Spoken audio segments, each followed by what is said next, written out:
RSS केंद्रीय अधिकारी व मुस्लिम राष्ट्रीय मंच के संरक्षक इंद्रेश कुमार का जयपुर में हुआ स्वागत। मुस्लिम राष्ट्रीय मंच के संरक्षक इंद्रेश कुमार के स्वागत पर जयपुर स्थित खाजरी आवास हाउस में राष्ट्रीय संयोजक ठाकुर राजा रईस और राष्ट्रीय संयोजक डॉक्टर मुनव्वर चौधरी, प्रदेश महिला प्रकोष्ठ व जयपुर जिला संयोजक समीर समुद्दीन द्वारा सम्मान समारोह का आयोजन किया गया। सर, आज आप जयपुर पधारे, मुस्लिम राष्ट्रीय मंच के द्वारा यहाँ पर जयपुर में आयोजित कार्यक्रम के अंदर क्या संदेश देना चाहते हैं? ऐसा है, मुस्लिम राष्ट्रीय मंच एक राष्ट्रीय अंतर्राष्ट्रीय ख्याति का संस्था है। By the Muslim, of the Muslim, for the Muslim है। इस देश में मजहबों के नाम पर दंगे ना हो, जातियों के नाम पर छुआछूत ना हो, जेंडर के नाम पर औरत पर जुल्म ना हो और घरों के अंदर स्वच्छता रहे, इसलिए प्रदूषण नहीं, पर्यावरण हो। जो गरीब, दुखी, पीड़ित, कमज़ोर, पिछड़ा है उसको प्यार भी मिले, इज्जत भी मिले और मदद भी मिले। इस प्रकार का हिंदुस्तान बने। मजहब नहीं सिखाता आपस में बैर करना।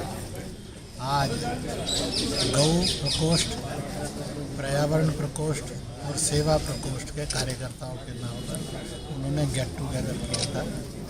गौ कटने नहीं देंगे, गौ मांस ना खाएंगे और सबको रोकेंगे, क्योंकि दुनिया के किसी भी धर्म के स्थान पर गौ हत्या ना होती है, ना गौ मांस बिकता है, ना खरीदा जाता और खाया जाता है। जो भी गौ मांस को खाने का अधिकार मानते हैं उनका ईश्वर से, गॉड से, खुदा से कोई रिश्ता नहीं है, उनके शैतान के रिश्तेदार हैं।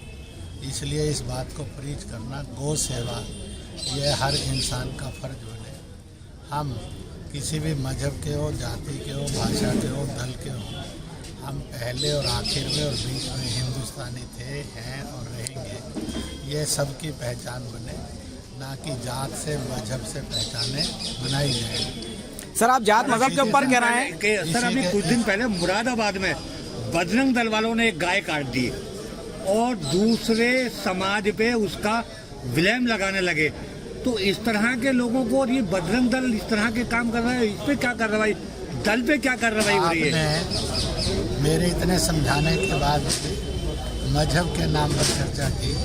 आप पूछते कि कोई गाय काटता है, कोई गौ मांस खाता है, गाय की लिंचिंग करता है, वो चाहे मोहम्मदीन हो, चाहे मोहनलाल हो, चाहे मार्गरेट हो, वो गलत था, गलत है और गलत नहीं है। अब उसने किसी यूनिवर्सिटी और कॉन्वेंट में जाकर अंग्रेजी पढ़ी जा रहे हैं, पर वो सहम जाता है और चुपचाप एक तरफ बैठ जाता है। मालिक को फिर थोड़ी देर बाद ख्याल पे आता है कि इसको क्यों परेशान कर दिया बेचारे, तो फिर प्रेम और मोहब्बत होती है। अब ये जो संवाद है, हुआ कि नहीं हुआ, कोई नहीं कह सकता नहीं हुआ, होता है। ऐसे ही आप में से 2, 4, 5 यहाँ डॉक्टर भी बैठे हैं, कुछ वैसे भी इलाज करते हैं, हेल्थ केयर करते हैं। मैं हवाई जहाज में सफ़र में जा रहा था। सफ़र में जाते जाते मैंने देखा कि जो मेरे पीछे 3-4 देशों के नागरिक बैठे थे, वो भी काशी जा रहे थे गंगा स्नान के लिए, महादेव के दर्शन करने के लिए। काशी दुनिया की धुरी है, उसी के चारों ओर दुनिया घूमती है सभ्यताओं की, तो इसलिए सीजीओ का सिविलाइजेशन मानी जाती है काशी। तो जाना था, तो बच्चा रो रहा था, कोई अकस्मात जो उठे, मुझे मालूम नहीं वो इटली के थे कि कहाँ के लोग थे, भाषा तो उनकी समझ में नहीं आती थी, पर एक बात समझ में आ गई। मैंने पीछे मुड़कर देखा तो बच्चे को ऐसे गोद में लिए हुए, 2, 4, 6 महीने का होगा, ज़्यादा बड़ा नहीं था, और वो उसको ये कर रही थी। मैंने कहा ये तो हमारे घर में भी ऐसे करती है माँ बच्चे को संभालने के लिए, और हर घर में ऐसे ही करती है। तो मैं जब इंडोनेशिया गया था, जिस घर में मैं ठहरा था, वहाँ भी बच्चे को संभालने के लिए ऐसे करते, पर किसी डॉक्टर ने आज तक नहीं लिखा होगा बच्चे पालने के लिए ये एक्सरसाइज भी आवश्यक, और आप में से हर एक ने की। और धीरे धीरे बच्चे को लगने लगता है ये भी मेरे जैसी है, और माँ को भी लगने लगता है मैं भी बच्चे जैसी हूँ। एक प्यार बनता है, वो चुप हो जाता है, खा लेता है, मान लेता है और मुस्कुराने लग जाता है। तो इसलिए मैंने एक बड़ी साइंटिफिक चीज में से आपको आगे बढ़ाने के लिए तय किया, इसलिए बोला है। संवाद होते हैं और सबसे अच्छा संवाद होता है जो बेजुबान हो। तो क्योंकि उसकी जुबान समझी नहीं जा सकती, ब्लेम नहीं लगाया जा सकता कि इसने ये बोला है, क्योंकि वो बोला ही कुछ नहीं है। मुस्कुराकर भी संवाद होता है और क्रोध में भी संवाद होता है। गुस्से पर क्रोध आया चेहरे पर तो संवाद होता है, समझ आ जाता है कि मामला ठीक है कि गड़बड़ है। तो मैंने डीएनए पर लेकर किया, तो डी से बनता है dream and face identity. D means dream and face identity. हम सबको सपने आते हैं, रोज भी आते हैं, कभी कभी भी आते हैं। ये जो सपने नाम की यूनिवर्स है, दुनिया है, कल कारखाना है या एजुकेशन सिस्टम है, इसका आखिरकार संचालन कौन करता है? इसका सीईओ कौन है, एमडी कौन है, इसका संचालन कौन करता है? तो इसका संचालन केवल ईश्वर करता है, खुदा करता है। किस दिन किसको कौन सा सपना आएगा? अब मैं एक छोटी सी बात पूछता हूँ, हम कितनी भी अंग्रेजी बोलें, ऐसा आप में से में कौन है जिसको अंग्रेजी में और लैटिन में कभी सपना आया? और आपने आज फैसला किया, रात को सोते समय हम कहेंगे हो ये सपना, हाजिर नाजिर हो, खबरदार आज अंग्रेजी में आना, कभी नहीं आएगा। किसी को नहीं आया। मैंने पूछा कभी अरबी, फारसी और तुर्की में सपना आया? नहीं आया। कभी आपको चीनी और रशियन में सपना आया? नहीं आया।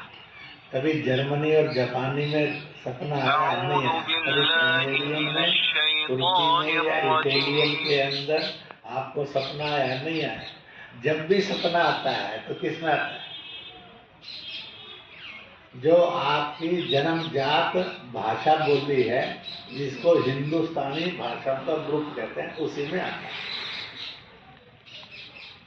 तो इसका मतलब है कि हम सब हिंदुस्तानियों की सपनों की भाषा समान है और वो हिंदुस्तानी है, कोई विदेशी भाषा नहीं। वकील कोर्ट के अंदर मुकदमा लड़ते समय कितनी देर अंग्रेजी में बोलता है?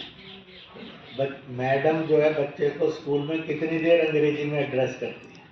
मैं और आप भी कितनी बार अंग्रेजी के वाक्य बोलते हैं, परंतु it is definite, dreams never comes in a foreign language, it always comes in Indian language. वो हिंदुस्तानी भारतीय भाषा में ही आता है।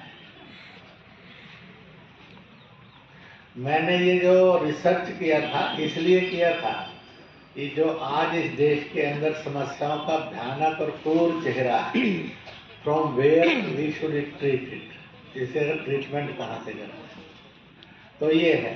तो वो हमेशा हिंदुस्तानी में आता है।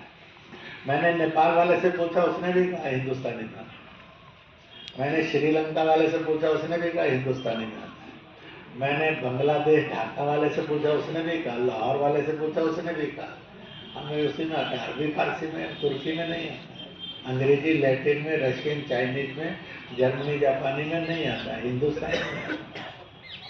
By dream we are one.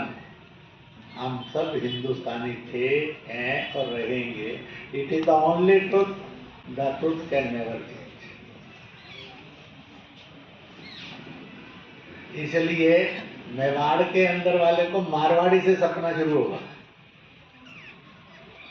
और जोधपुर में चले जाएंगे तो उनको अपने ढंग के सपने की भाषा आएगी, और इधर चले आएंगे तो यहाँ अपने ढंग से उस भाषा बोली में आएगा। तो इसलिए हमारा भाषाई समूह ड्रीम्स का हिंदुस्तानी था, है और रहेगा। और इसलिए सिद्ध होता है, खुदा ने कहा है, हे मिस्टर, तू चाहे मोहम्मदीन है, चाहे मैकाले है, चाहे मोहनलाल है, तूने रिलीजन कोई भी ले लिया होगा और पूजा पत्ती कोई भी ले ली होगी, पर तू सपने की भाषा नहीं बदल सकता। वो सपना तेरा